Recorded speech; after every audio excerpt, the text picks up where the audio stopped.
Welcome, neighbors. Welcome to tonight's community meeting about the basement flooding issue affecting properties close to the 16-mile creek. I want to thank you all for attending tonight to hear about what's been discovered since the latest incident that took place earlier this summer. The July 13th rainstorm was a very localized microburst that saw 37 millimeters of rain fall in about 40 minutes in the north part of Ward 10, actually on Black Walnut Drive. It came out of nowhere. It didn't show up on any of the weather forecasting tools used by the city or the conservation authorities to predict storms. You'll hear how much more about the monitoring issue, data analysis, and outcomes in the technical part of the presentation tonight. While the flood was certainly the catalyst for bringing everyone together tonight, it's been 2.5 years since the last community meeting, so that's a good opportunity to provide an update on the measures that we've taken since then and what's worked and what hasn't. At that time, in March 2015, the consultant's final report and the recommended action plan was presented to you, the residents, and then subsequently approved by council.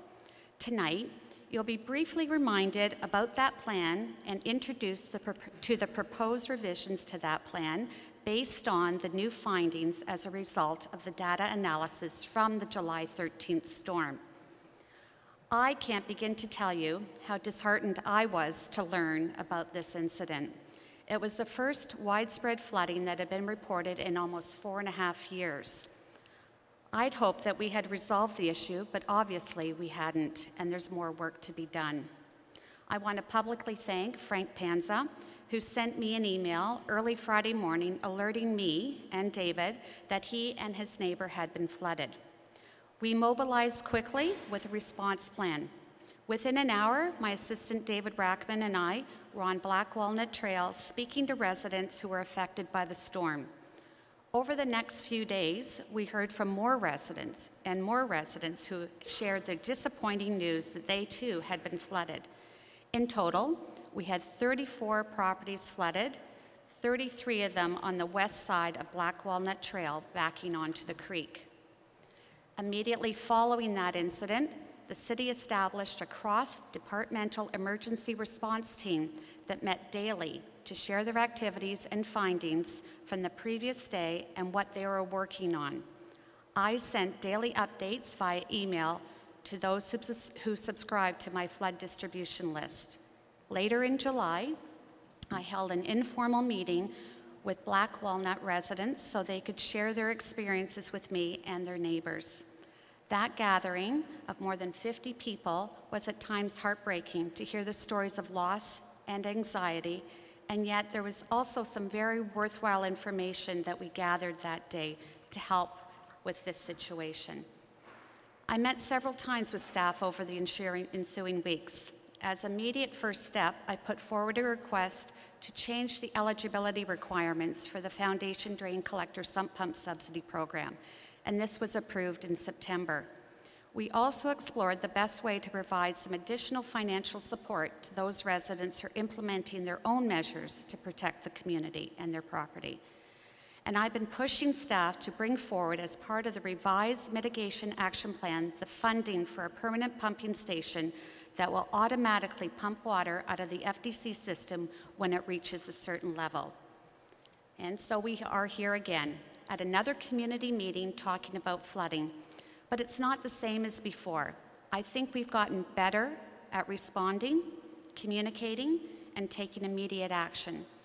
I know that I have learned a lot since the first community meeting in December 2011, and that's not every interaction with that flooding was handled the best way that it could have been, and I realize that. And while the flooding issue hasn't been resolved yet, I'm confident that we're on the right track and that progress is being made to finding a long-term fix. In the meantime, we're taking concrete steps to build additional measures to try and prevent further flooding. So before I close, I want to make you aware of some housekeeping items. Washrooms, which some of you have already found, are located at the back of this room and to the left. If you didn't sign in at the back, please do so. when you have a chance so that we can keep in touch with you. And following the presentation, there will be an opportunity for you to ask questions one-on-one if you feel necessary to do that. Please, and you can also come up to the front at the microphone at the end of the presentation and ask any questions that you like. But please try and respect everyone's time and don't repeat questions that have been said previously. This meeting is video recorded and posted online and will be available after the meeting. Similar to other meetings, the names and faces of members of the public will not be included in the edited version of this video for privacy reasons. Thank you again for taking time to come out tonight. I will turn it over to Helen, Director of Transportation and Infrastructure Planning for the City of Mississauga. Thank you.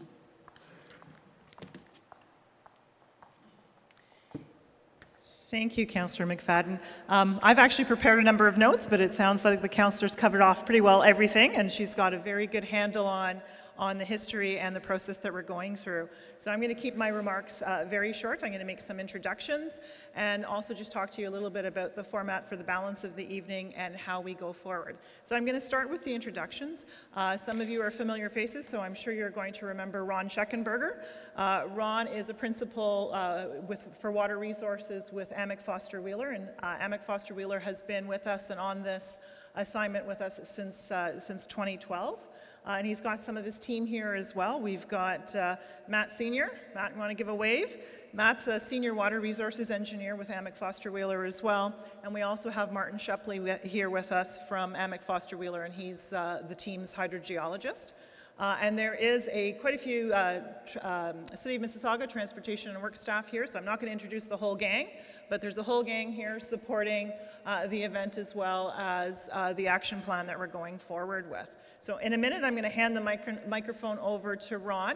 Ron's going to give you a quick overview of the history and some of the old assessments that was carried out, but really the focus of this evening is the most recent assessment that was carried out and the updated action plan that we've prepared. And in terms of next steps as well, just to keep everyone on the same page, we will be going forward in November. November the 15th is our general committee date. We will be taking this updated action plan back to committee and then to council the following week for approval. So all of this is still preliminary at this point, so we appreciate some of your feedback. We'll then be finalizing it and seeking the appropriate approvals. So I think on that note, I'm going to ask Ron to join us. Oh, and then of course, Councillor McFadden mentioned, but we'll open the floor up to question and answers after Ron's finished presenting. Thank you.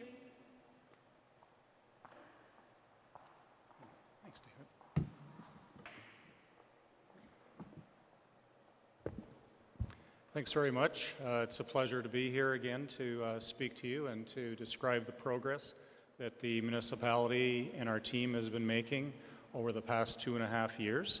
As Helen and the councillor indicated, I will be providing a brief overview of where we were in 2015 and really the progress around that.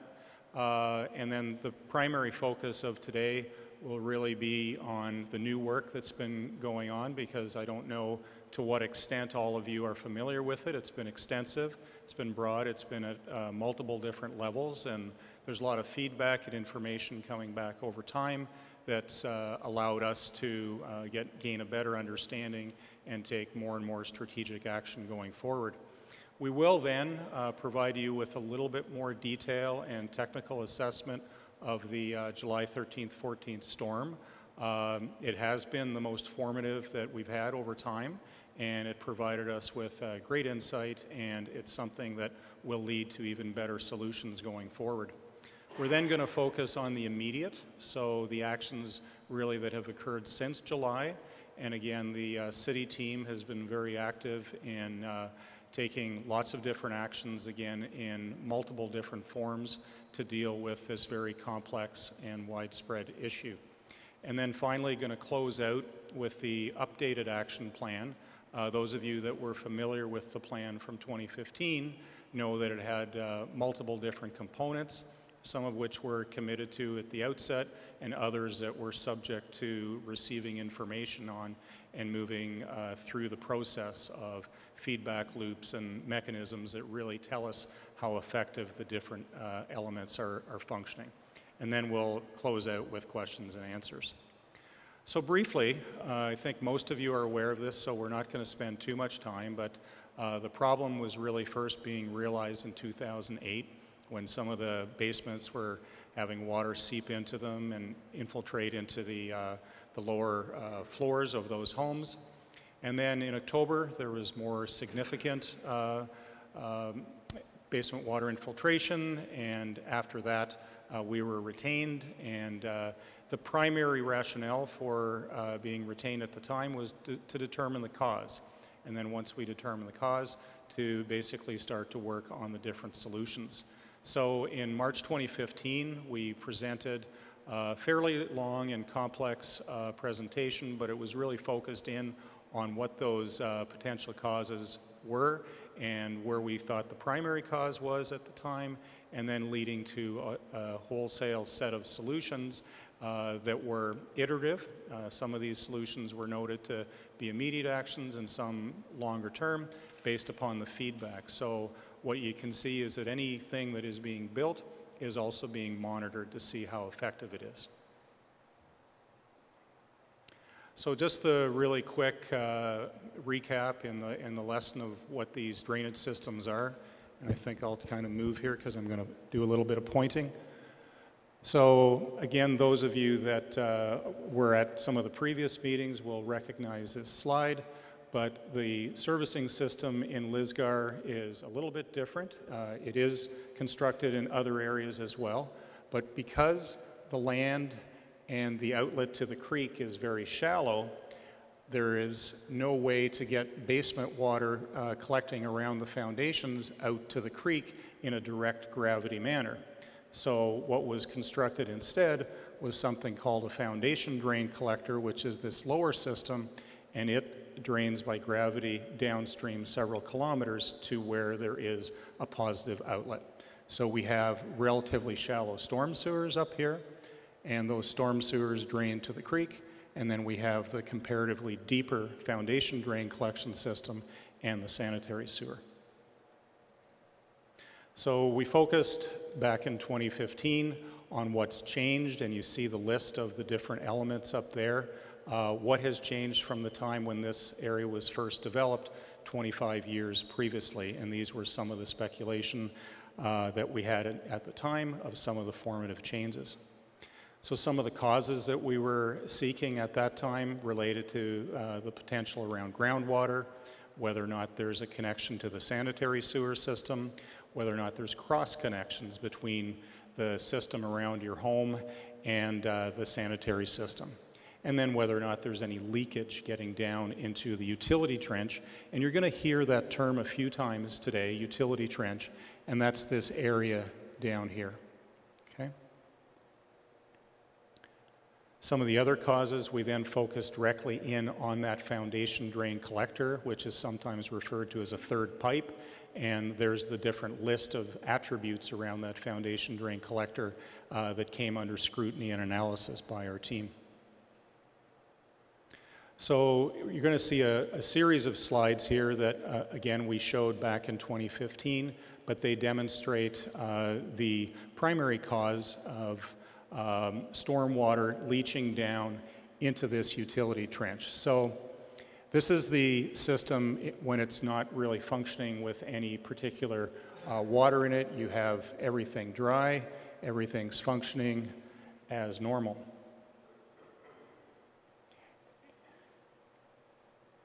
And then when we have a typical storm, water gets down into the storm sewer, and we have tested the system. There is leakage coming from the storm sewer system down into this utility trench. And that water starts to fill up gradually. Now, one of the things that we have when it stops raining, this water tends to be held in place for an extended period of time because the soil around it is relatively tight, meaning that there's not a lot of infiltration. So it doesn't go down very rapidly. It does go down, but it doesn't go down very rapidly. So it stays at an elevated level. So then when we get a relatively big storm, and storms are quantified on the basis of their intensity, but also their length. So you're talking about the volume and the intensity at the same time. So you're getting more and more water coming into a trench that already is retaining some water.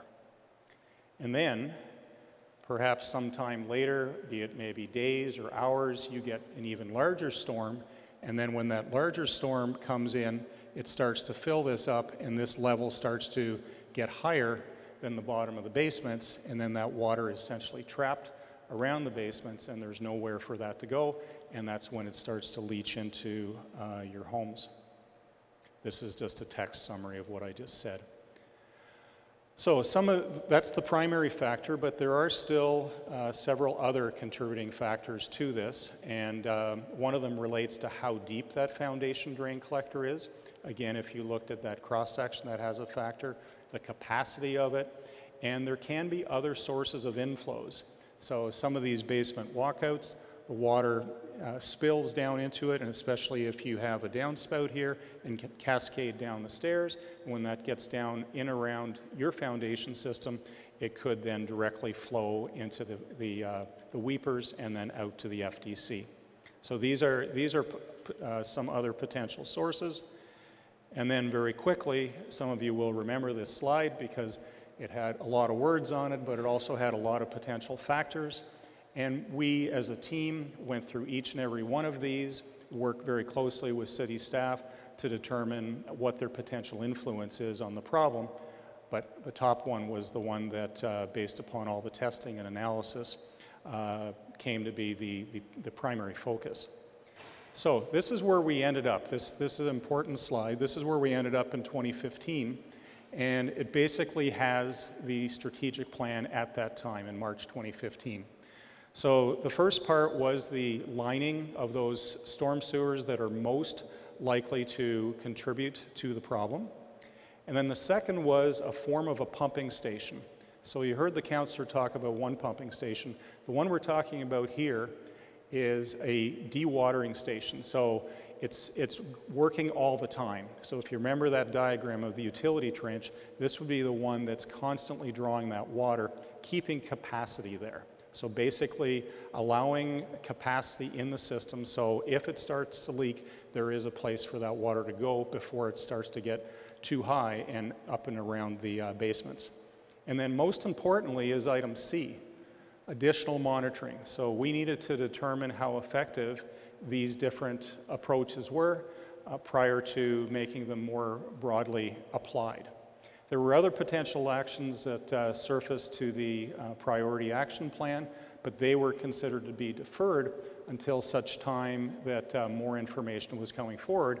And one of those was what the councillor has alluded to, building a permanent FDC pumping station. And this is a pumping station that works during storms. So whereas the other one works during non-storm periods and a little bit during the storm, this one is primarily during the storms. And then there's another component there to look at those pipes that have the least amount of capacity to improve those over time as they reach the end of their engineered lifetime. And then there was the subsidy program for the sump pumps. So that's where we were, okay? So I apologize for probably taking a little bit longer than I should have there. So what are some of the ongoing work and the new initiatives that have taken place since that time? So this is basically since 2015. So there's been extensive work, widespread investigation of all the different FDC pipes and the storm sewer pipes, looking for faults and flaws within these systems, and you do that through a video process. There's also been the ongoing clean out of those storm sewer outfalls, so ensuring that there's no blockage and that water is getting up higher and starting to leak out of the system. There's been the high water protocol that most of you are familiar with and the councillor has spoken to, and Helen as well. And then back to that priority action plan. So the storm sewer lining, the dewatering system, and the monitoring. So where are we at with those? So the storm sewer lining was one of those priority action plans from 2015. So the first thing was to really do some additional research because this, again, it's somewhat of an atypical application. It's not widespread within the industry, so we had to look at different applications, different types, and then there was various testing that we had to do beforehand so that we could then very clearly define how effective that lining would be. So we did that as well. And then the first storm sewer lining took place late last year, and it finished off this spring. And they did about 3.6 kilometers, and this is the area. So basically, the highlighted area here, there's the creek there, and there's all the different locations that had the lining. So once you do the lining, then we had to determine through an actual controlled test how effective this would be. So we selected one of the locations, and again, those of you that were familiar with some of the previous work that we done, where we did the testing and the leakage out of the storm sewer to prove the thesis, this in this case was trying to demonstrate how effective the lining was. So we blocked them off, we filled them up with water, put in a safe dye, and then we took measurements throughout the system to see how much was coming out and how effective it would be. So the first test results came back and noted that it was not as effective as we were hoping. So based upon that, we said, well, perhaps we can refine the test to see whether or not we can better isolate why it's not working there and whether or not there's other components of the storm sewer system that may also be contributing to this problem. So there was a revised test done, and I'll speak to that in a moment, this past July, and I'll lead you to the next point there.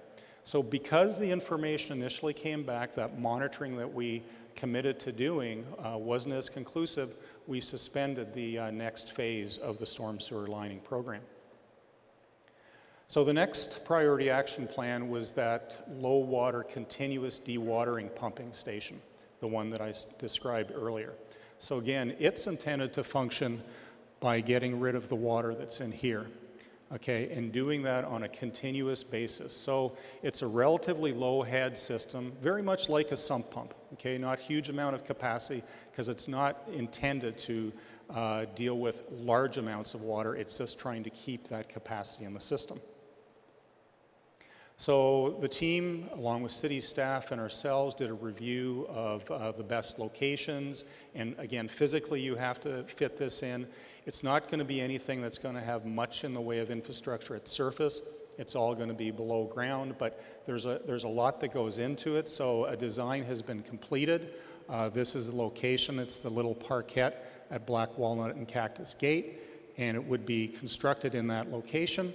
And here's a whole series of different studies that needed to be done for that design to come forward, and it's been reviewed with city staff.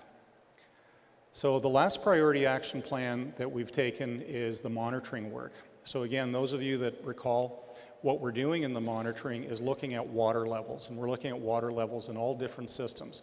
The storm sewers, the creek, the FDC, as well as subsurface in the ground. Okay, and what we're looking for is any telltale signs of various direction of where that water is coming from in magnitude, duration, and everything else, because that then leads us to the solution. So what we have now is about 20 groundwater gauges and about 34 surface water gauges, and they're distributed throughout the system, and they're providing us with a lot of intelligence moving forward. So in summary of the work that's happened really up to about July of this year, again, on point with the strategic action plan, but we have the strategic lining of the storm sewers, and the first phase has been constructed. The second is the utility trench dewatering system. It's been designed, pre-designed, and reviewed, and about to start into the detailed design and construction, which is planned for next year. The ongoing monitoring that I just described, and then as the councillor provided you with the update, the next component of the strategic action plan is to build the permanent FDC pumping station. And that would be one that would be providing, as I mentioned before, pumping capacity during the storm to basically drain down that pipe that's receiving the water from your foundations. And the last part remains still under consideration related to the upgrades. Okay, so let's speak a little bit to the July 13th, 14th storm event.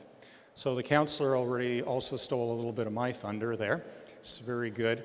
But yes, this was a significant storm, and it's one that was very isolated. So it wasn't widespread, and it also wasn't forecasted, as the councillor indicated.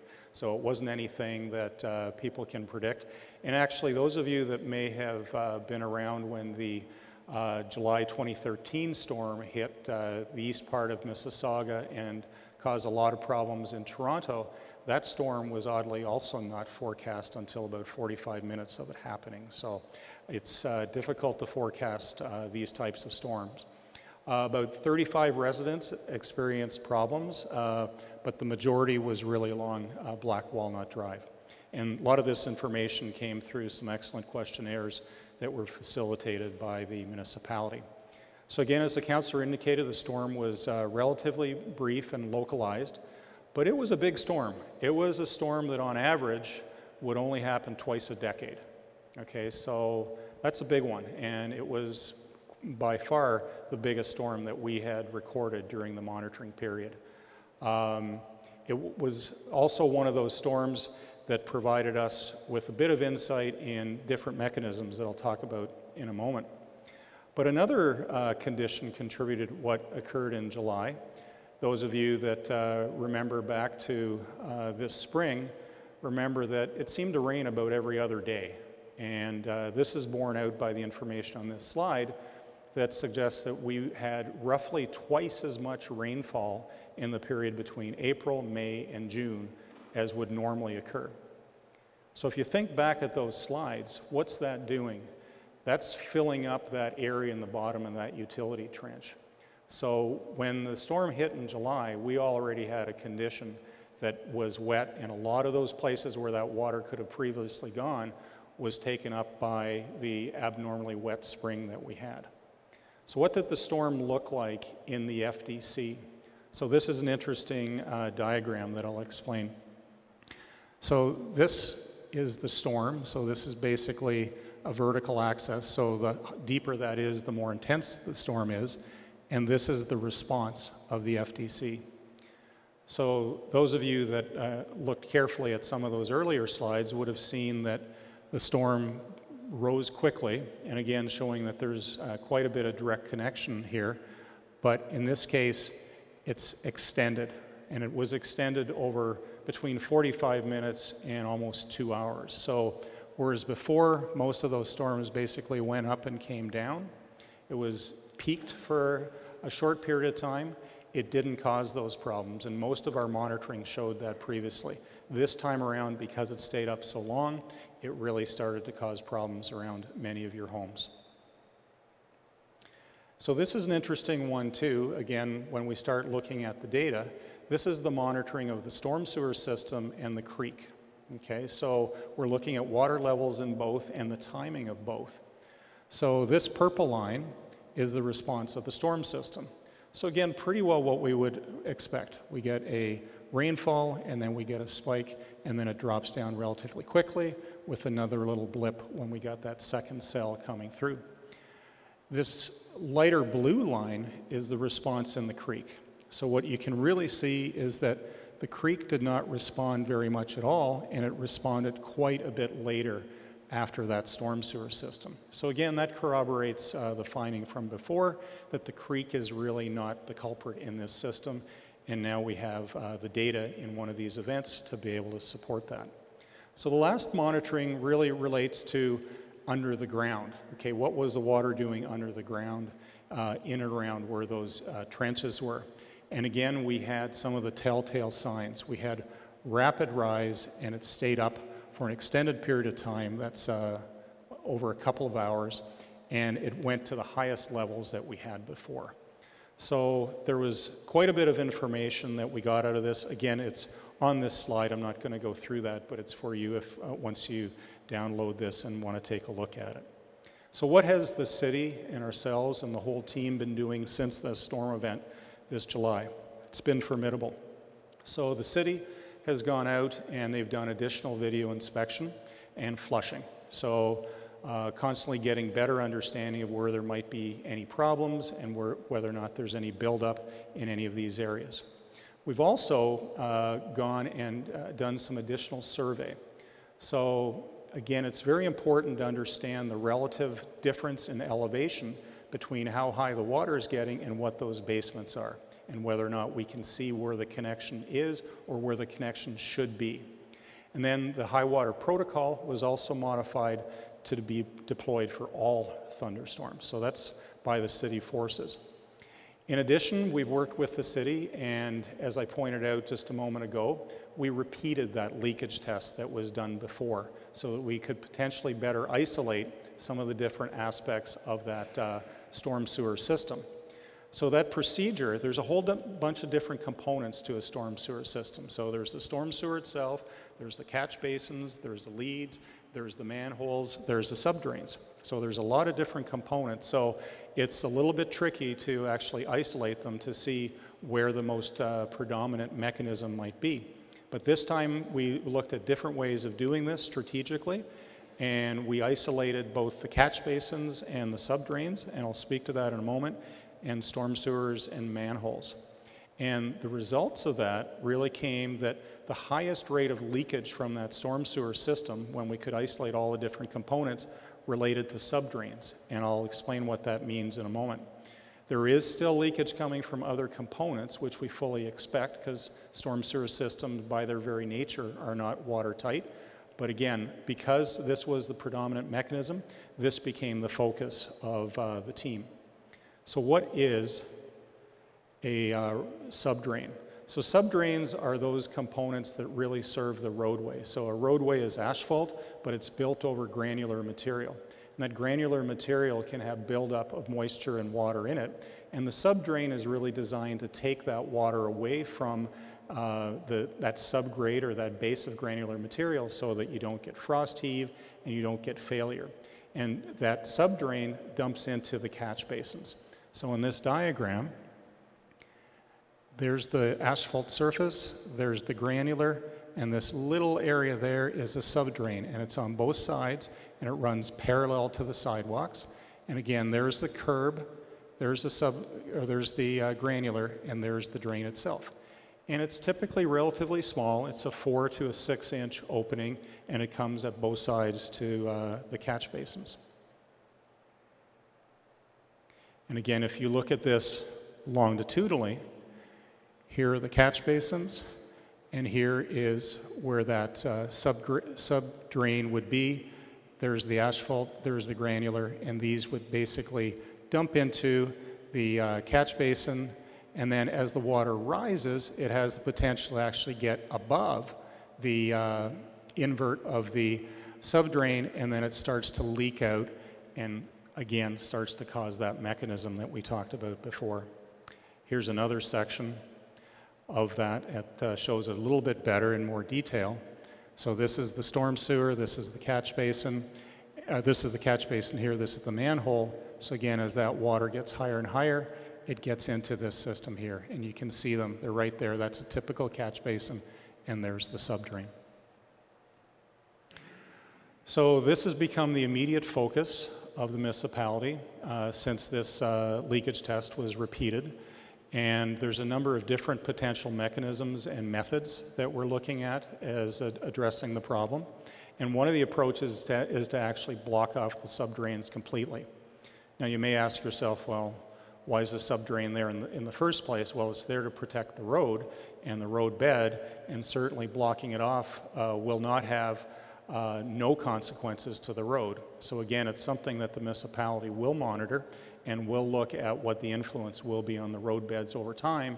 But when there's a choice of having problems in people's basements or having problems with the road that may have to be reconstructed a few years sooner, I think the choice is relatively obvious.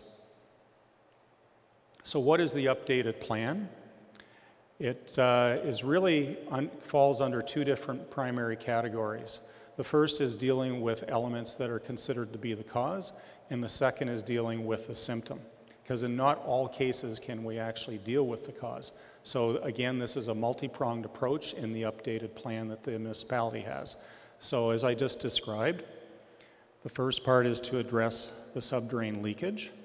Work has already begun on that at multiple different levels, and that's a cause, okay? Because water is known and has been identified through the testing be coming out of the subdrains themselves and percolating down into that utility trench and then starting to have that buildup of water. So we're looking at the prototype, and as I said, that work has already begun with city staff. The second is the dealing with the symptoms. So once the water is already down in that utility trench, we have to deal with it. So this is where this utility trench dewatering system, the preliminary design is done, and it's proceeding to detailed design and construction next year. The third part is the FDC pumping station, as I described earlier. This is the one that works during the storms.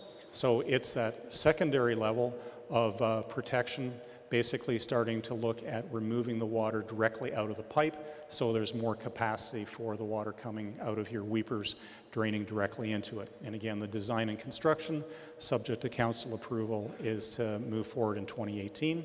And then obviously the ongoing monitoring, which provides us with a better understanding of the different mechanisms going forward. There's some additional components as well, and you know, again, because the nature of the problem is complex and widespread, the city team and ourselves are leaving no stone unturned. So basically here, there may be other areas of leakage. We know where the primary areas are with respect to the subdrains, but there may be other aspects around the storm sewer system again and the manhole. And then we're looking at the FDC systems. So where there may be any identified leaks, these aren't major though. You know, the system and the videos has really shown us that there aren't any major problems. But one of the other things that we are looking at, because you can appreciate we're always making postulations of what's underground, but we don't see what's underground. We're measuring things and we have design drawings, but we don't really see it. And we've had good feedback on all the testing that we've done. But one of the things that we're going to be working on with city staff is to actually daylight one of these areas. So we're going to do an open cut and take a look at what the actual material is, how it's been constructed, and get even more intelligence from that. So it's quite a big effort, but it's something that's going to provide us with even better feedback, and it's still planned for this year. One of the other things we're also going to do, whereas we've always been doing the inspections along the FDC, one of the other things, we're going to turn the cameras and go up the laterals towards the homes to see whether or not there's any concerns in those. There can be potential buildup for sediment or other issues that are unintended. So again, it's trying to look at every last element within this plan. And then lastly, around the FDC to see whether or not there's any additional opportunities for sealing. The high water protocol is going to continue and initiate any sort of pumping going forward through any of these storms until such time, of course, that permanent pumping stations are in place. So there's some actions on the homeowner side as well. I think you heard at the outset that in 2015 there was a subsidy program for sump pumps, so that's been expanded to the amounts that you see there. One of the things that's really important, though, is when this work gets done, that any of the discharges that you have from your sump pump system remain disconnected from the FDC. So it's one thing to have it pump up and over and go back. That's really not solving your problem. So really, to solve the problem, it needs to go to the surface and properly drain away from the home. The other thing that you can do to help yourself and help your neighbor is to look at areas where you have downspouts going directly down into the ground, and that's going directly into your foundation drain system. And that's contributing water to the FDC, and it may not have a direct impact on you, but it may have an impact on the neighbor, or it may have an impact to you if there's no way to get that water out. So again, we're looking at any of those systems, and there are some within the area. If rather than discharging here, put an elbow in it and discharge to the ground, or come up with some other mechanism to get that to surface, because it causes a lot less impact at surface. And with that, I probably took a little bit longer than I should have, Helen, but it's open up to questions and answers. Thank you very much, Ron, for your presentation. Very thorough. Probably fairly technical still. I know you tried your best to to try to break it down. But maybe we'll just start with questions on the presentation itself. Yes, sir. If you could come up to the mic so everyone could hear you, that would be appreciated.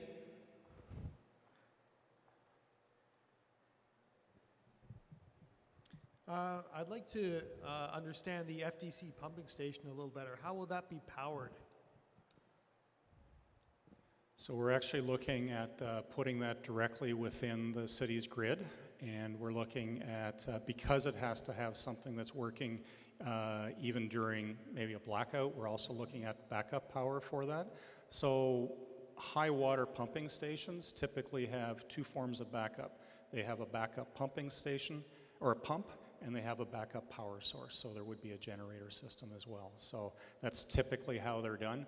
The detailed design hasn't been done yet, so we're looking at various options and potential. But if you've ever seen some, or you may not have seen it, but these underpasses that you drive through, and those underpasses typically have no way to get the water out, so they do that by way of a pumping station. That's the way they're designed, and we're looking to mimic that here.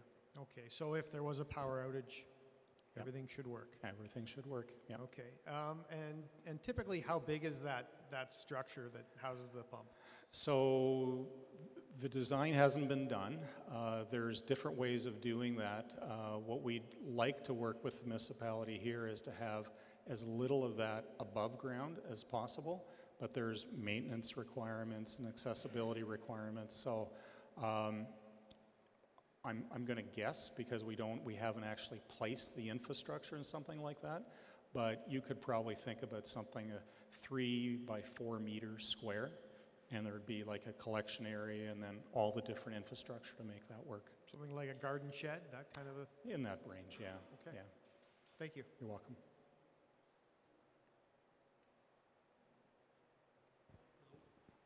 I have a bunch of questions, but I'll give way if somebody comes up after me. I don't want to hog the microphone. A lot of pages there, a lot of information. You're going to keep doing the high water protocol, but it was positioned that the high water protocol, we were kind of caught with our pants down the last time because the water event came and went. So are there remedies in place to avoid that from happening again? Because I was totally surprised at the informal town hall that this was a manual experience where people had to drive trucks and pumps to the watering stations and take the water out, and they had already left by the time the water came. So what are we going to do in the interim, assuming that the next full-time station gets installed, to prevent the same thing from happening that happened in July?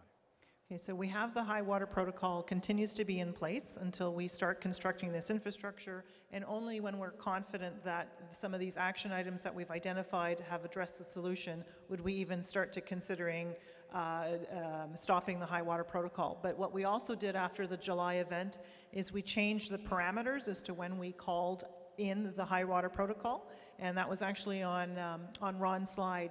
The other thing that we've changed is that What's changed?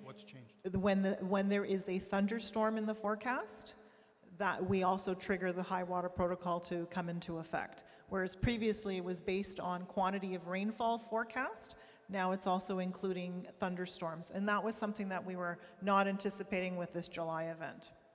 Okay, but between now and a full-time station, we're still exposed, because if I recall correctly, a lot of the events that have caused the flooding in 2009, 2010, these were unforecasted events, microbursts that occurred. So there's a risk here. There will always be a risk until we find a solution that has addressed both the causes and the symptoms as well. So we're not able to eliminate the risk, but we are definitely minimizing the risk. Okay. Next question, am I okay? Just stop me when people want to ask. Back in March of 2015, obviously we've been there, very interested. Your plan identified a bunch of remedies that were going to be implemented over 3 years and cost around $23 million, if I recall correctly. So I was surprised to see that the construction didn't start till December of 2016, and I was even more surprised in the July informal session that Councillor McFadden had to understand that the monies had stopped coming and the capital that was set aside had been taken away. So my question, Ron, is thank you for the report. It's great as usual. You hand this over to the city. Director Nohammer, who are you assigning to this project that's going to own the implementation and making sure that the councillors get information when they need it, and that somebody's managing the remedies to the recommendations that AMEC is making? Because I think we were a little bit, the water stops, we were forgotten about. People forget about the flooding and people forget about the issue once the water stops. And it's unfortunate because, well, how much time went by? 4.5 years between floods? 5? I think, I heard somebody make a comment that we thought that the flooding problem had been resolved. And the question I asked was exactly what changed that would make us feel that the flooding problem had stopped. So who's going to own this from your department to make sure that this is managed as a project and takes ownership for the implementation? Sure, absolutely. So I want to assure you and assure everyone here this evening that we have not forgotten about this. The Lisgar project has been an ongoing project on our work plan since the flooding first initiated, and definitely since the action plan was established in 2015 and where we got approval to proceed. It's always been within our work plan and it's always been our budget. So the monies never went away. Work has been progressing consistently throughout this process. And in terms of accountability, I will take accountability to make sure that the updated action plan that you've seen today continues to proceed.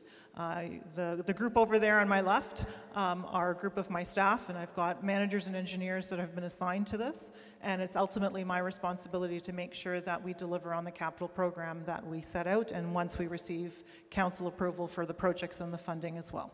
So the 23 million that was forecasted to be, the 23 million that was forecast is still in the budget. how much was spent between March and now? I don't have the numbers. I'll get you the numbers in a minute. Let me just consult with the staff.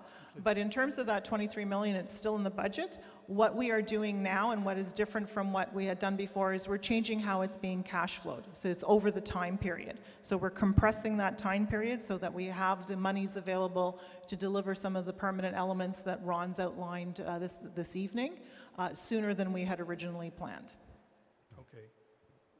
So I think we would appreciate an update of how much of that recommended $23 million that be spent over 3 years, which would have taken us to March 2015, has been spent. I got the impression that it's about 2-3 million from the last discussions I've heard. So not overly impressed with the speed of the implementation of the remedy. And I guess I'll move off that one because you don't have an answer right now. But Ron, if I can call you Ron. Sure. Any indication as to why the houses on the street, I don't know, there's about 200 houses on Black Walnut, I'm guessing? Why the other 150 haven't flooded? Yeah, I think there's a series of different potential influences here, and some of it deals with grade. Okay, so relative elevation, and that's why some of the work going forward is getting very detailed now in terms of that topographic survey. So the city has gone out and they've provided us with some additional information, and they've gathered additional information on those grades. So again, it's the relative elevation of where that water goes to, because it's always finding where the elevation of the basement is relative to the high water level that's happening within the system. And the system's complex, as I've described. It's not just one piece of elevation, it's how they interact. The other also relates quite obviously to where the storm occurred. If you look at that graph that I showed you, you saw very little reaction in the creek. It's because the creek's drainage area didn't get much of the storm. What got a lot of that storm was that very localized storm sewer system and that localized FDC. The problem was only here, but we've had other storms that haven't hit here that have caused problems in other areas. So it deals with the characteristics of the drainage system, elevations, and it deals with the characteristics of the storm, both spatially and intensity-wise. Go ahead, please. My question is very simple. What's the timeline that we can, as a people of Black Walnut, we can start building, we can start using our basement without having to look at, for example, what the mayor sends out a documentation in the fall saying, to protect your valuables, take them upstairs. I found that as a slap in the face as a resident of Lisgar from the mayor.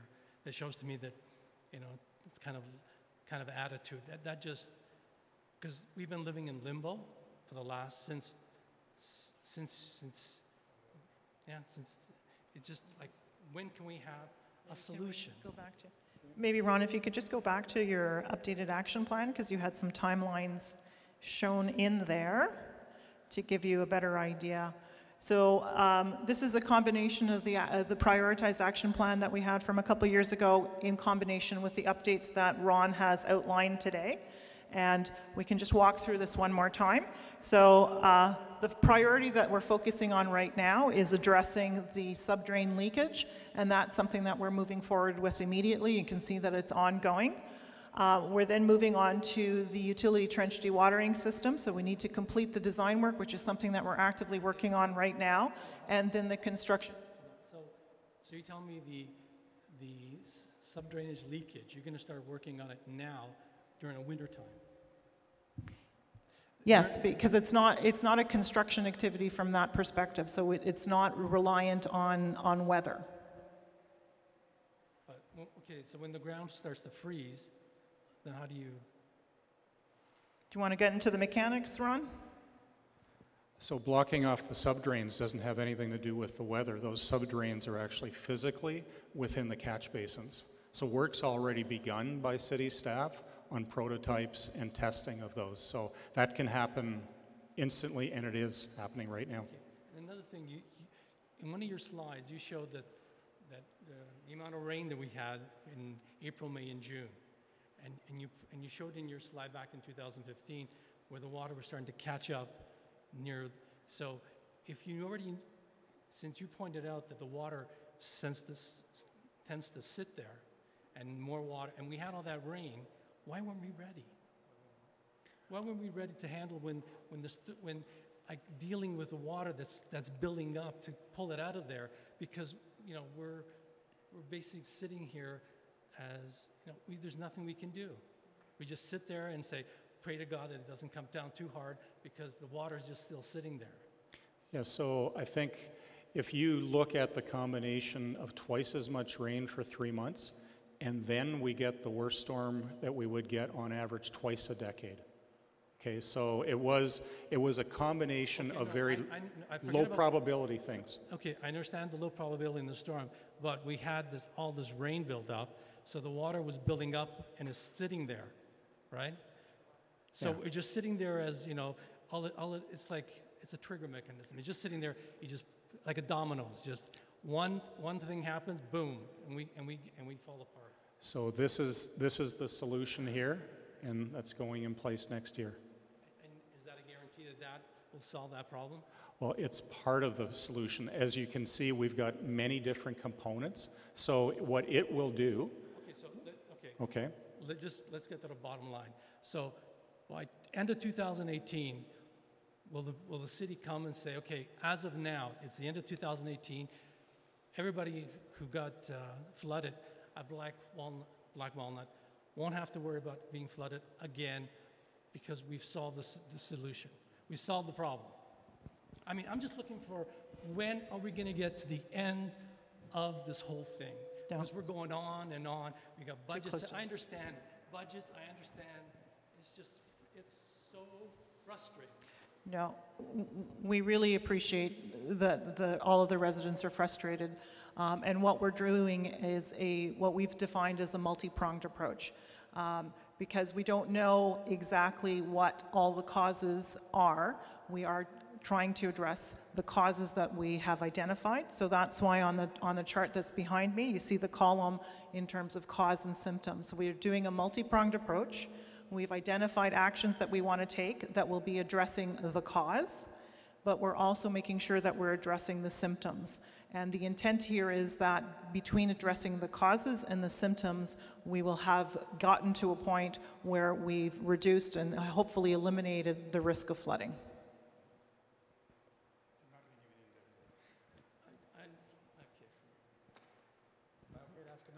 Well, let me just see if there's anyone else. I don't want anyone to think that they can't come up to the mic. Sir, please come on up.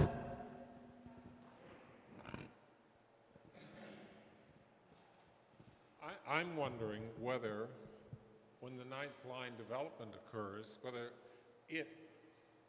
when everything is paved over and roofs everywhere, is going to scupper all these efforts. So that's a good question, and it's one that's been considered in the past. So we're actually working as well with a different department at the municipality on that particular development form, and it is completely down gradient of where you are. So all the lands in this area are higher than what's going to be put in place in the 9th line land. So anything that they are going to be doing drainage-wise has the potential to influence lands downstream of the 9th line lands. So basically as it drains down and crosses the 407 and the 403. That said, the stormwater management system for the 9th line lands has to be contemporary, so it in itself is by design and essentially by law not allowed to have an impact to any off-site land. So it will be a contemporary system. So there's no fear of impact from the 9th line lands development causing an impact back in the Lisgar area. Well, it's physics. So we're talking about gravity, so it's all lower. Yep.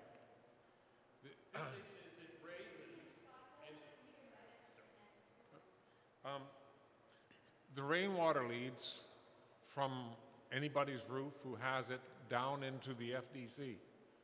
Are those made illegal yet? And if not, will they be? And why wouldn't they be?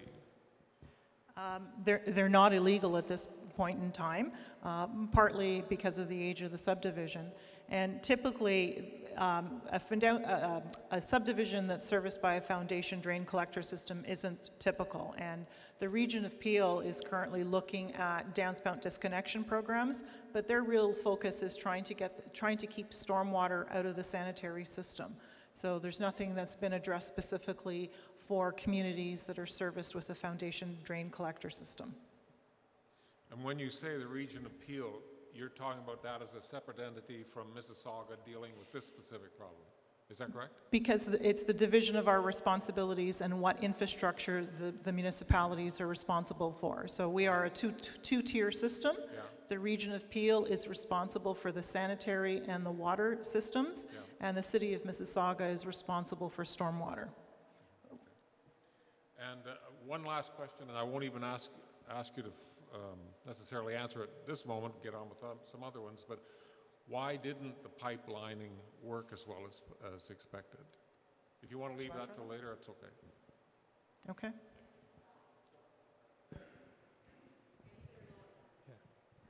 Thanks. Kind of along the line of his last question, you had mentioned that the foundation drain collector system is supposed to drain kilometers down, and yet you're telling us that it's staying in the trench. Why is it not draining? Am I missing something in the design here?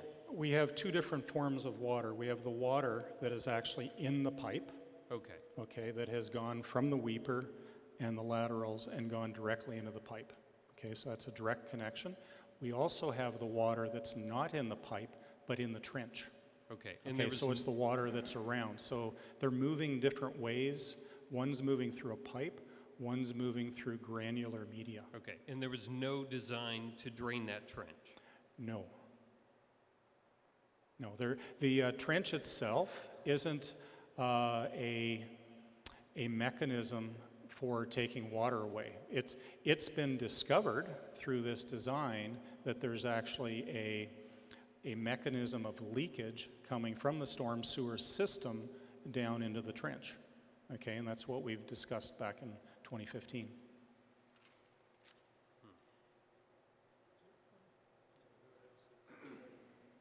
If you can bring up the sump pump slide where you had the picture of the sump, if you don't mind, please.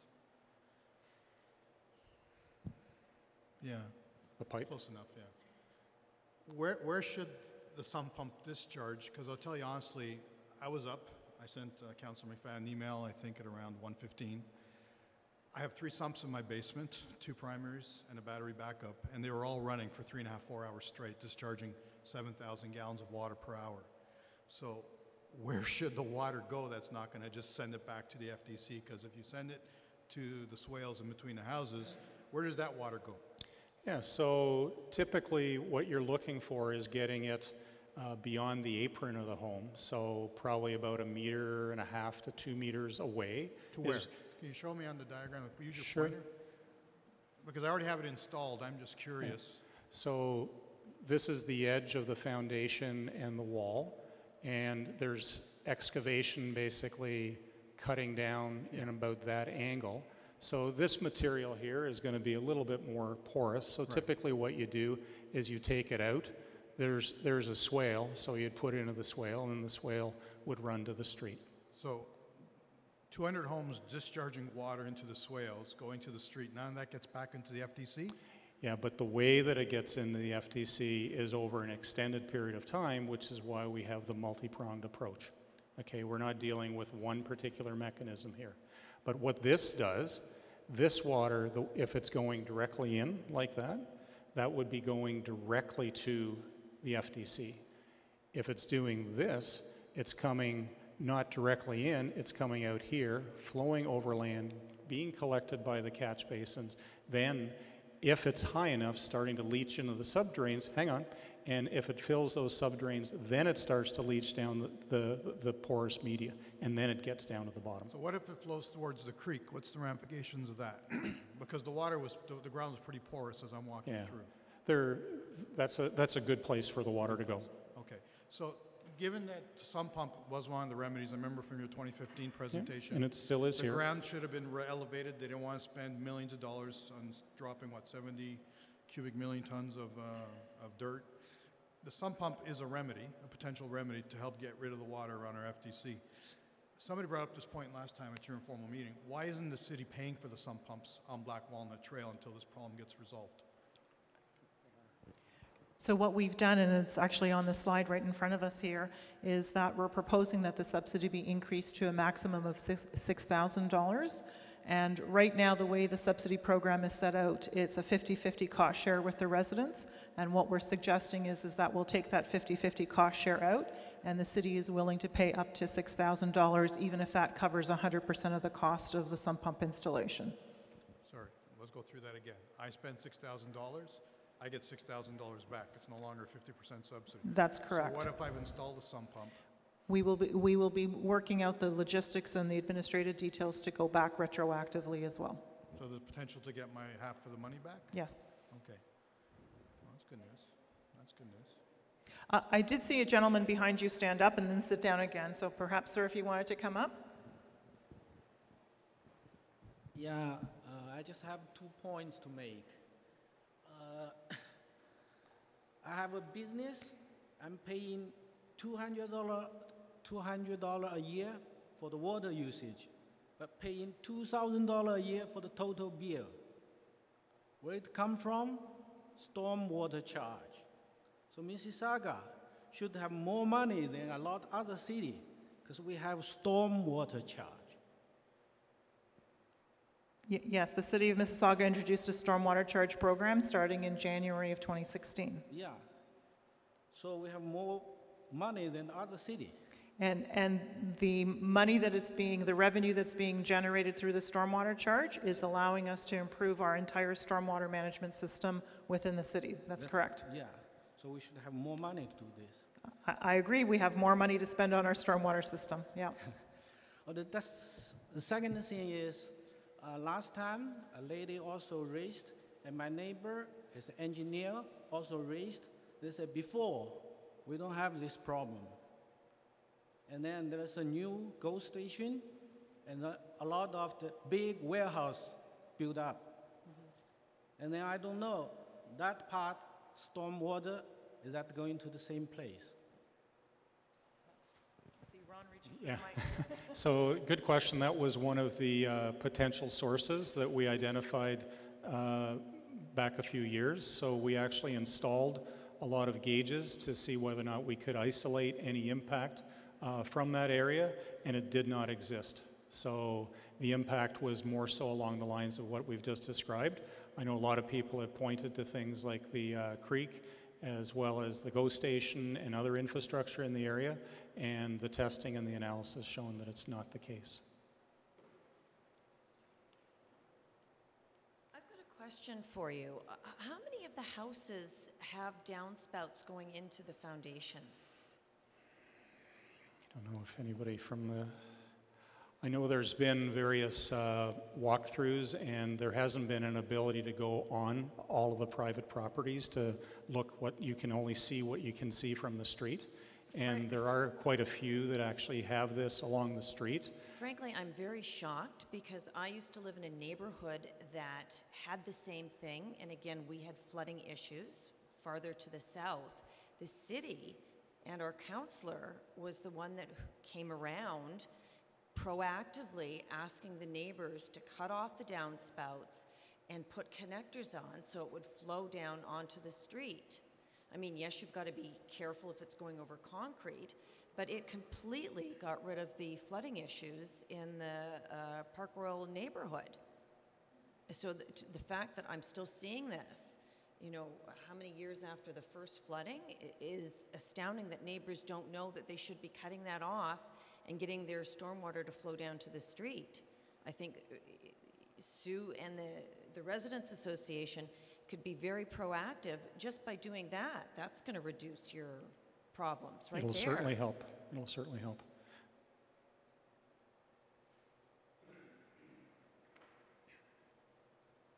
Hello.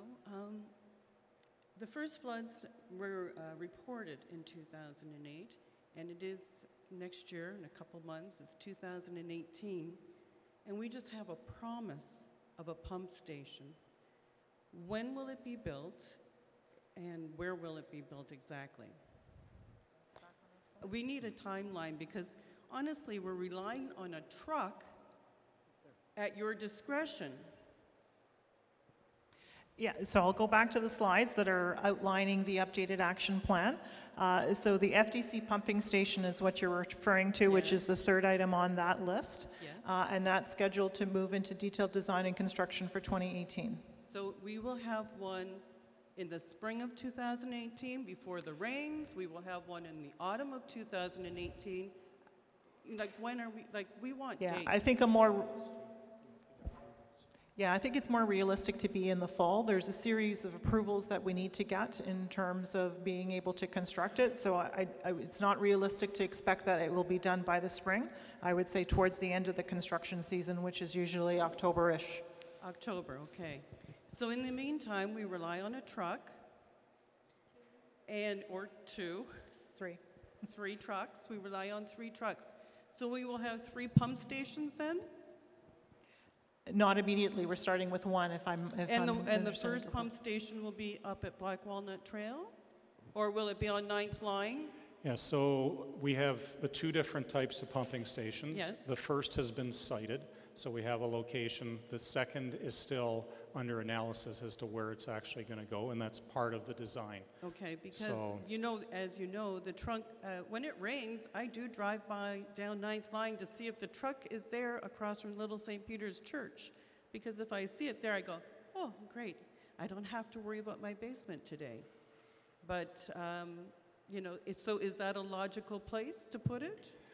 Like I said, there's a lot of different places that it can go, and some of it relates to the infrastructure that's there. So if there's a lot of infrastructure, there won't be, for instance, room to put a lot of this sort of infrastructure in place. We also need public land, we need power, and it needs to be in a location that's effective, right? So we have a whole series of different locations that are under assessment right now. And this water that we are pumping from the pump truck into the storm sewer, is this affecting another neighborhood away from us? Does this affect the water table in the area?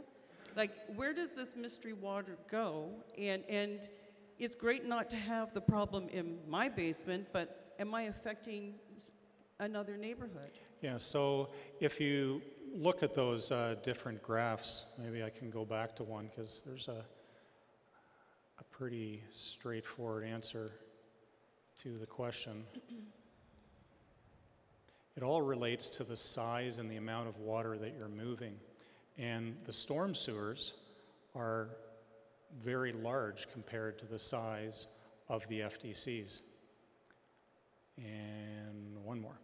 So what we have is a lot of capacity that's able to be moved in the storm sewers, relatively little capacity within the FDCs because they're intended to take the water that generates around each home. So adding that little bit to something that has a lot of capacity isn't going to cause a problem because you're talking about maybe adding a few percentage points as opposed to doubling and tripling that. And the storm sewer system will discharge to basically either the stormwater management facility and then the creek or directly to the creek. So that little incremental amount, we don't see that as having an impact whatsoever because it's happening during a storm. During the storm, okay. Now, I know that the city is looking to develop the Ninth Line lands. There's 865 acres to be developed. Are they going to be installing yet another FDC system on the Ninth Line lands? Yeah. And potentially creating even more of a problem for another neighborhood? Might not affect my personal basement, but like what is happening on the other side of Ninth Line? Yeah, so as I mentioned before, we are involved in that project as well through the planning group, and we are also doing the development of the drainage design for that at a preliminary level. And no, there's not an FDC being planned for that. It's being planned somewhat more conventionally, but the other thing that you have to recognize, those lands, as you're well aware, are not widespread single-family detached homes, right? What we're talking about there largely is going to be, 4-story, 6-story stacked townhomes and that sort of thing. So it's somewhat different. Well, maybe Councillor McFadden would like to speak to that point. Because I thought... No offense, Ron, but that's not really accurate. And first of all, I'm not going to commit suicide by having FDC piping on the other side of Ninth Line. I don't want to go through this again. I don't want to see neighbors and people have to go through this kind of disruption in their life. And there is a commitment, and I've given that to the Lisgar community, that there will be detached homes that mirror the Lisgar community along with the other type of housing. And any infill that I have done in the Lisgar community over the last 10 years, all of those small infill projects have had permeable pavement, sump pumps, and backwater valves installed in the homes to prevent any flooding in the future for those residents. If I would have had involvement in this, it might have been a little different, but I wasn't the councillor at the time, and now I'm just dealing with the aftermath. And I have a question for Frank. You had 3 sump pumps going, moving 7,000 gallons of water, not liters, gallons of water. Is it not correct that some pumps are really designed for trickle water and not huge quantities of water? Isn't that accurate, or am I completely wrong? You're the engineer, you can tell me that. Yeah, I have a sump pump as well. So yes, that sump pump can move a lot of water, but it is not like an FDC dewatering or FDC pumping station. It's more like that other one. So it's more like one that's constantly keeping capacity in the system. So anybody that's seen a sump pump knows that there's a relatively small, what they call a wet well, where that water gathers, and it's usually about the size of a garbage can. Yes. Okay, and it can move that water out of that garbage can in probably about a minute. Okay, and depending on the size of the pump, I'm sure Frank has super horsepower pumps, so it can probably move more. But typically, you're absolutely right. It's not designed to move peaks amounts of water. So with the 3 sump pumps going at 7,000 gallons moving, did your basement still flood? Team. Unfortunately, one of my pumps wasn't plugged in because it was running all the time. So when the alarm went off, I went to plug it in. At that point, all 3 of them were running. I got maybe a millimeter worth of water on the floor, so it was doing what it was supposed to be doing. But one of my concerns is the water is coming down so fast, where you're discharging it to, maybe creating a problem like Susan alluded to for someone else. I hope not, but at the end of the day, I don't think there's but a handful of customers or residents on Black Walnut that actually have the sump pumps installed. to the best of my knowledge. So I think we're helping them mitigate their damages to the basement, but it would be nice if everyone had one installed. That way we could help get rid of the water more quickly and mitigate everyone's damage. But if I can just ask a question, don't leave, please. For Councillor. Councillor. That's okay, no worries. Some pumps run all the time. Like, there is water in my basement all the time. These pumps are running when it's a sunny day. So, Ron, I don't know if you know that. Sorry, maybe not. The pumps are running all the time. Like, that's why my pump needed to be replaced after 4 years, 5 years, because it constantly goes. Can you look into maybe the $6,000 covering the maintenance of the pump until we spend the $6,000? Because I've had to change one of the pumps already, the primary. I have to do maintenance every 18 months. It's about $250. I mean, we should have a budget of $6,000 that we get to draw down against. And at that point, thank you very much. We're on our own. But maybe some sort of housekeeping, if you can look into it. There should be some effort to help here because I'm having to solve the city's problem. Yeah, so we're still working out all of the details and logistics for the subsidy program, but we'll take that into consideration and see whether or not there's an opportunity to cover operations and maintenance costs. Thank you. Sorry, sir.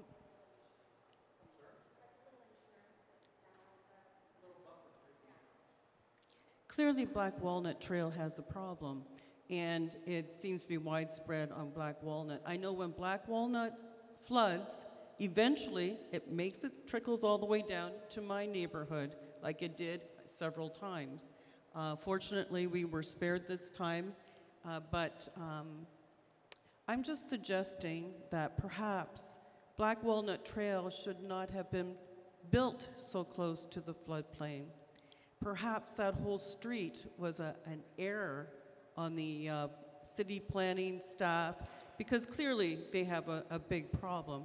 And I'm hopeful that the building that will take place in the new 9th Line corridor will be more respectful of the floodplain that is currently there, and anticipating that it could increase with climate change, with building above the north that we have no control over. I mean, it's Georgetown and Brampton and all of that. And to make, I know the city needs tax money, but back it off a bit and be really respectful of not building right to the floodplain, but give it a generous berth. Thank you. I see the councillor wants to. Did you want to comment on that?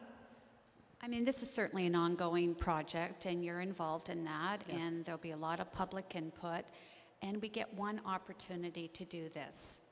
You can't go back like we're trying to do now and fix the problem, years later, which is over 20 years now. So you have my commitment, and the community certainly has my commitment, that when we build over there, it's going to be right. Good. And we have Halton Conservation involved, we have the region, we have the city, we have experts now that have learned, and I have certainly learned, and I'm the first one to admit it, on what the mistakes were that were made. So, I'm looking forward to that development. I think that we can make something very beautiful over there that will respect the wetland and the community to the east. Okay. And maybe just to complement the councillor's response as well, just a little comment on process. Once that proceeds to a development, there are Planning Act applications that need to come in, whether they're subdivision or rezonings and site plans. And through that entire process, there are engineering studies that need to be submitted, and those are submitted to the Transportation and Works Department from a stormwater management perspective. And all those folks are the folks that will be looking at that and are very familiar with what we've been experiencing in Lisgar, so it will be reviewed with that lens in place as well. So, sorry, your other question? Well, I do know that Lisgar was built with city planners and engineers and all of that, but has the floodplain increased, and now Black Walnut Trail is considered to be right within the floodplain? Ron, do you know the answer to that? I don't know where the floodplain is.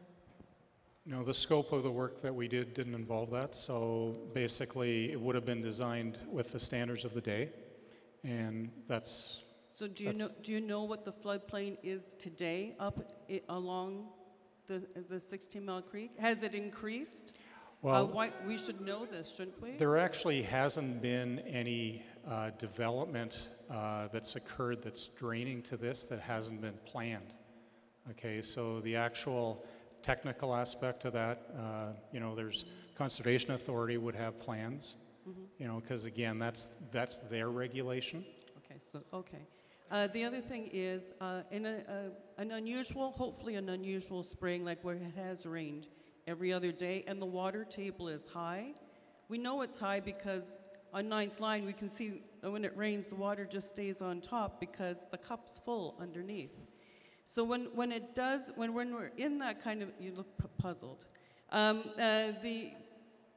when the earth is super saturated because of tremendous amounts of water, and there is a storm warning, can there also be another protocol that states that even a minimal amount of rain that the truck will come out and pump?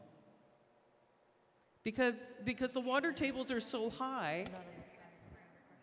Yeah, because an unusually wet spring, where it's like, as you said, it rained every other day and the water table's really high, even if it's not a significant rainfall, like, can the truck still come out? Well, in terms of the protocol, we're monitoring the situations under which we need to activate the protocol. So if we see situations where we think it's warranted to modify the protocol, we'll then put that in place. Okay, so a super saturated situation where it rains every other day, what is the centimeter of rain that you say we send the truck? What is the centimeter? So in rainfall, do you mean? Yes. I'm going to look at my colleagues, Bob or Sam. Do we have the number off the top?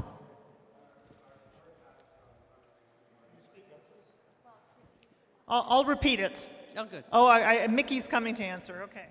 Hi, I'll try and answer your question. So the protocol as it stands now is when one of three things happens. If we get a flood warning from conservation authorities, we initiate the pumps. If there's a forecast of 24 millimeters of rain or 25 millimeters of rainfall in a 24-hour period, pumps go in place. Or if there's a forecast for thunderstorms, the pumps go in place. Okay. And so what is the minimum again? I'm sorry. Sorry? 24 centimeters? 25 millimeters of rain okay. in a 24-hour period. Okay. So we are, you know, we monitor, you know, multiple weather forecasts. We're dependent on the weather when we activate the pumps.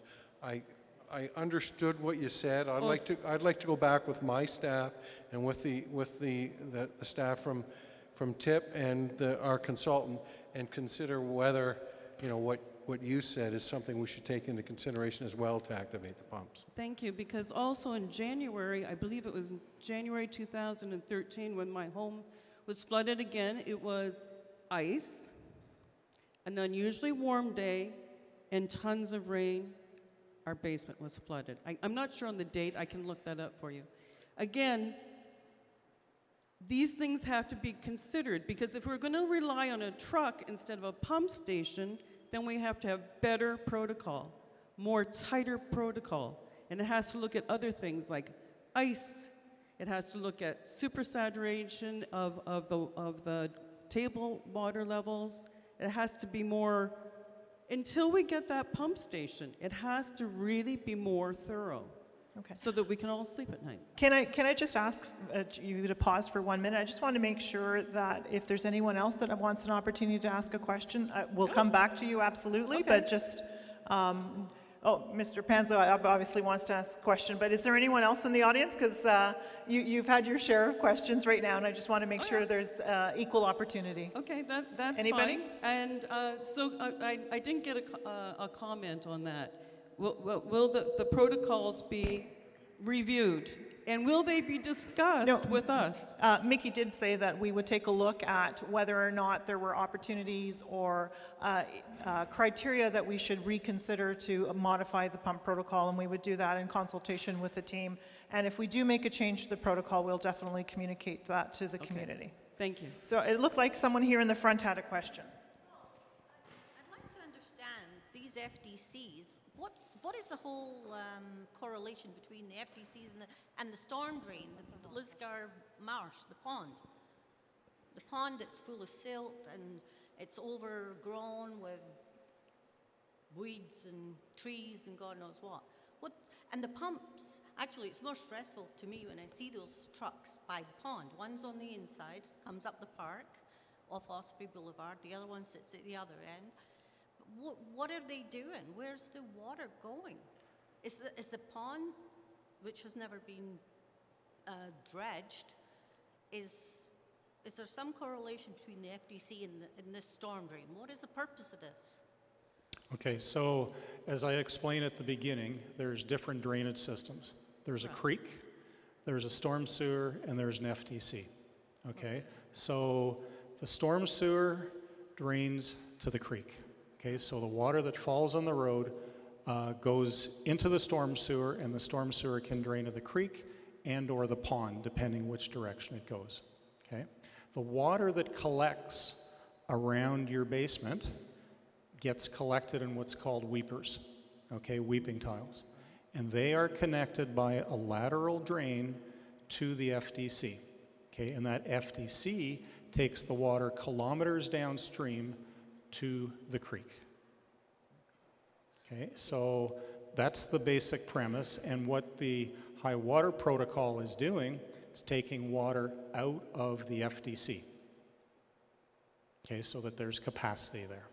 Okay, so is the pond, again, because it does seem to have a lot of silt and whatnot, and I guess it was designed as a storm drain or whatever, will that ever be dredged or? Yeah, so the city did, Bob, I don't know if you have the dates down, but the city did some maintenance and some modifications to the pond itself in 2013, 14? Yeah, we saw a difference after the storm, the flooding in 2011. They started clearing things, but now it's all overgrown again. Actually, the residents are cutting down stuff. They're so sick of it. Yeah, so in the pond, we actually changed the configuration of the outlet.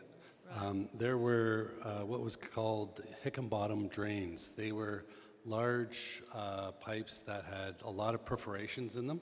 We took those out and re-notched the concrete weir. Yeah, they were really rusty. I wish I'd taken pictures. Because so it's a much more efficient outlet now. Yeah, there's bigger pipes. So I think your bigger question, though, is about the maintenance on the pond. Yeah. So we have staff that monitor all the ponds in Mississauga. We look at how much capacity it has for sediment. The ponds really perform a great function in terms of water quality and water quantity. So they filter out the water, improve the water quality, but also retain the water during storm events, allow it to drain out slowly so it doesn't cause flooding downstream. And as Ron indicated, that system is completely separate from the FDC system. So, you know, I understand there was big concern at the beginning of this project. Yeah. Is this a contributor to the flooding? And we've eliminated that as a source. Thanks, Bob. Just an ask of, sorry. So, Mr. Pence, there's another gentleman that hasn't been up to the mic before. Oh, yes, I have. Oh, sorry. Not tonight. Oh, not tonight. There we go. I was missing it tonight. Look at the creek picture up there, right? So that the pipe that's going across where we're going into the drain. So if we flood in the creek, we also flood that, right? We flood that drain. So we looked at that potential, and there was actually I can show it better. There was some infrastructure constructed at the outlets to see whether or not there's any benefit in preventing what in this diagram shows the potential backup of water. And there really was no appreciable improvement at all with any of the infrastructure shown in that. The one thing that the city has been doing, though, and they continue to do, and it's part of, I think, what's done in Mr. Levesque's program, is to ensure that the outlets are always free-flowing. But really, that didn't end up, through all of the monitoring and the testing we did, that didn't end up becoming one of the primary causes. I can actually tell you for sure, when that floods, these you can't even see these pipes. Yeah, and that's... They're under, so they Yep. are flooding back the way, going into that other drain. So you're talking about that water sitting there, doesn't drain. So when you get heavy rainfalls, there's no danger of that Yeah. thing draining. It will not drain. We're flooding our basements. Yeah. Partially, I'm not saying it's the whole pond. Everybody's going around other things. I'm telling you, every time it rains, that pond gets full and we get flooded. Yeah, so the Water one thing... is not leaving that pond fast enough. I guarantee you, you fix that solution and I'll bet 90% of your problems will disappear. Water flows downhill. You've already said it tonight. Thank you. And also, to the gentleman over there, if you walk around that pond, there's a lovely big chart that's put up by Mississauga saying that that pond will be dredged every 15 to 20 years. How long has that pond been there now? A lot longer. So let's get that pond dredged. I watch, Councillor McFadden will tell you, I walk that pond every day. Every day. And I've watched the blue herons walk from one side of the pond to the other. The pond is not even deep enough. A blue heron can walk from one side to the other. We have to clean that pond. That's a big help to this project. I'm telling you right now. Trust me. I'll go because you already asked the question. Mr. Pansal, Thank you you are... very much. So this one's more of an ask of councillor. We spoke about this in July. These are hardships now, like 2009, 2010, 2011, 2013, 2017. Fort McMurray has a fire. They're getting federal money, provincial money. At what point can we file a claim with the city, have you not admit negligence, and get reimbursed without having to go through an insurance claim? I think that's the next compensation I'd be expecting as a resident of Black Walnut. And you know that we've been really busy over the last 3 months trying to get the pumping station through the process, get the other drainage system, get sump pump subsidies. That is on my list. And we will be working on something. I don't know what. I'm not guaranteeing anything to you, but we are working on it. Because I agree with you. It has been a hardship. I still can't get flood insurance in my house. So I understand. I lost stuff too. So luckily, I haven't been flooded since, but I agree with you. So it's good to know. I can't speak on behalf of council. I'm only one vote, but certainly we can look at it in the future. Yeah, that'd be appreciated because it is a hardship. Some of us, even if we do have water damage insurance still, you're probably not going to want to file that claim for fear of losing it and for fear of it happening again. So if you can keep us up to date on that, the progression, which councillors aren't supportive of it, I'd like to know that as well in your community newsletter, because I'd like to know why they're not supportive of it, because at the end of the day, at a minimum, even if you paid for the drywall being replaced, Frank, I still have to work on getting approval for the sump pump station, the pumping station, and the increase in the subsidies. So let me work on those ones first, and then we'll work on the rest, okay? Thanks. Okay, sir, we'll make you the last question for this evening. If there are any other questions, staff will still be around for the next little while after the meeting, so if you were shy about not coming up to the mic, we'll still be able to answer your question. All yours. Okay, now I'm one of the lucky ones who's not been flooded. Tonight is the first time that I've heard about this pump truck. And I wonder who owns it. Is it available on call exactly when you need it? And if so, then why doesn't the city have one?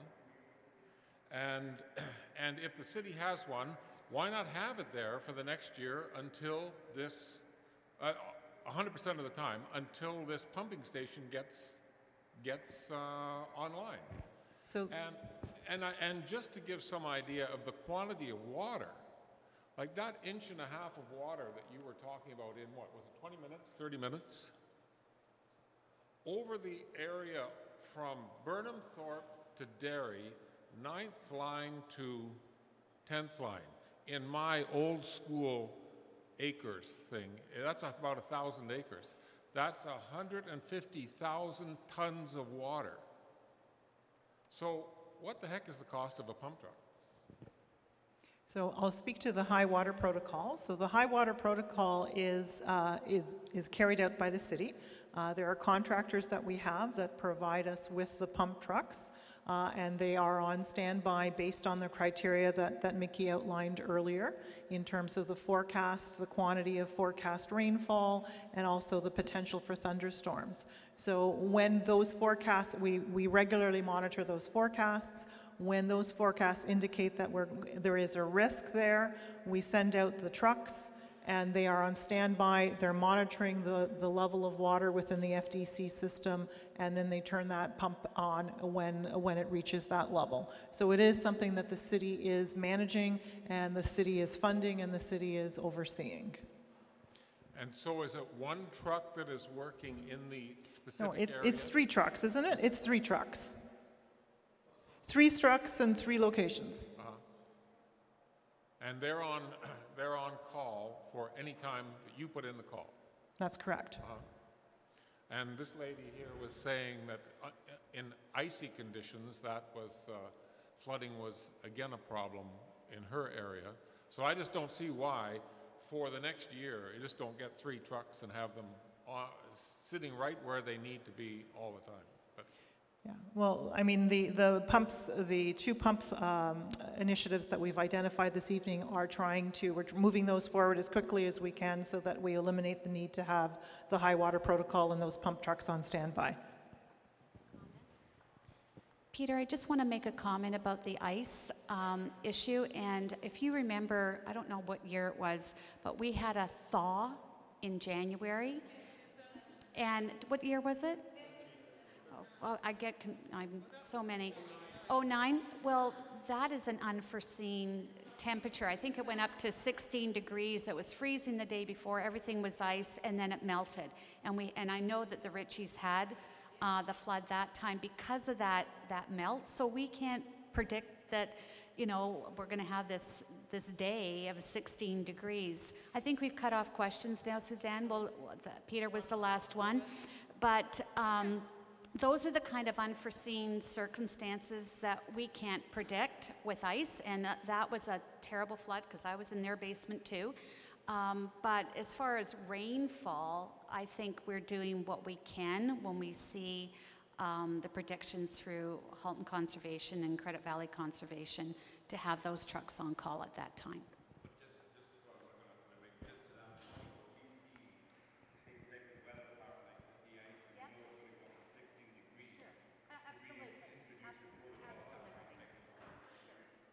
Well, so I want to thank everyone for attending. Hopefully you found the information helpful. Hopefully we were able to explain where we are and how we're moving forward. I think the councillor mentioned at the beginning of the meeting, you've seen that we videotaped this evening. We will be posting the video up in a few days' time. We'll also put a copy of Ron's slide deck on so that if you want to go back and refer to a diagram or some of the notes, that will be there as well. And again, I'll repeat, we'll be going forward to General Committee and to Council to seek approval for the updated action plan, and I'm sure through the Councillor's office will advise you as to when that's going forward so that you know when it's going to be considered. Other than that, thank you again for your attendance and your attention, and I wish you all a good evening.